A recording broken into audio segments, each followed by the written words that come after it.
I can live debt-free. Boy, doesn't that sound good? A person can never be debt-free if they're addicted to instant gratification. And boy, we have a big problem with that today, don't we? We want it, right now. But if you ever want to be debt-free, you have to learn how to be patient, and save for what you want, and then pay for it, and not have a debt on it. Being debt-free requires saving money for things you need. And I drew a big circle around "you need," because you see, we think we need a lot of things that we really don't need. Or we can even think that we need something that we've already got 50 of at home. Now credit cards are great if you can manage them. But to be honest, the only way that you should use credit cards, and it may take you a while to get to this point, is to not put anything on them that you cannot pay off at the end of the month. Use them for convenience only, because what most people do is they run up this big credit card debt. And then they make the minimum payment. When we borrow money, we're spending tomorrow's prosperity. If you're already head over heels in debt, you don't need to be buying a lot of what you want. You need to really just be buying what you need. It's kinda like if you live an unbalanced life over here. You've spent money that you don't have, then to overcome this, over on this side, you're gonna have to do without some things for a while, in order to get your life back in balance.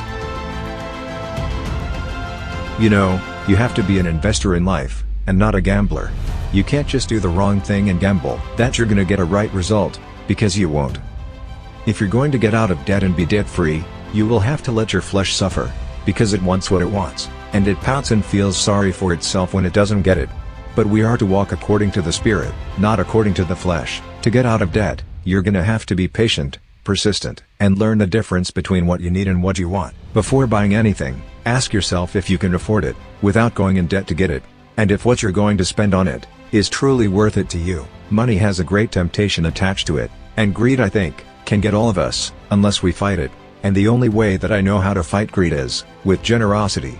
I think if you're a generous person, then greed cannot get you. You can't just expect money. You have to respect money, and respecting money means that you don't just use it frivolously. You're gonna make a debt, pay it, and pay it on time. Before you borrow money for any item that's expensive, think about it. We really need to start thinking about what we're doing, and not just doing it. Nothing looks as good when you bring it home, as it did in the store. We need to give, because if we don't give, no matter what we have, it's not gonna be blessed. And so, you always set aside your giving. Do a little something for yourself with the money that you work for. It gets kind of boring if you work all the time, and you never do anything for yourself. What if each one of you from the time you went to work, when maybe you were 16, or 17, or 18, would have been saving 10% of everything that you made ever since then? Just think what you would have now, and you know what, if you start doing that, you don't miss it. You really don't miss it. And so, it's very wise to manage money, and not let money manage you. Say it again. I can live debt-free.